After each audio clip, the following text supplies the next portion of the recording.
आशा अनुष्ठान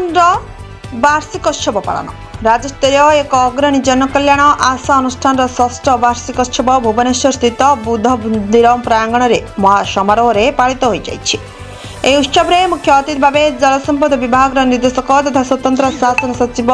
श्रीयुक्त अशोक कुमार बेहेरा, मुख्य वक्ता भाव राजधानी कॉलेज सहकारी प्रोफेसर अध्यापिका गीताराणी नायक, सम्मानित अतिथि भाव स्टेट बैंक ऑफ इंडिया वरिष्ठ प्रबंधक श्रीयुक्त सनातन भोई और सम्मानित वक्ता भाव प्राक्तन पुलिस एसपी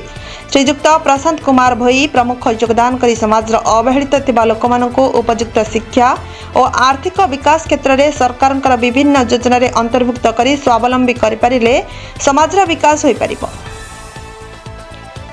शिक्षार अभाव में मनीष पंगु और पराधीन हो जाए, तेणु शिक्षार वृद्धि घटाइबा पई समाज संगठन मानकर बहुत भूमिका और कर्तव्य रही मत प्रकाश करथिले।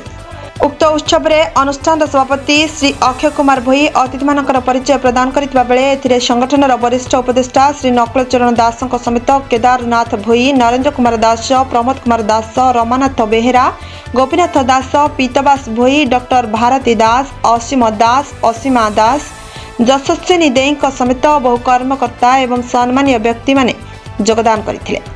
संगठनर साधारण संपादक श्री वामदेव दास वार्षिक विवरणी पाठ करथिला बेले कोषाध्यक्ष श्री नरेंद्र नाथ दास आय व्ययर हिसाब उपस्थापन करथिले। शेषरे संगठन संपादक श्री अवकाश भट्ट समस्त को धन्यवाद अर्पण करथिले। भुवनेश्वर विनोद कुमार भोई रिपोर्ट प्रतीक्षा न्यूज।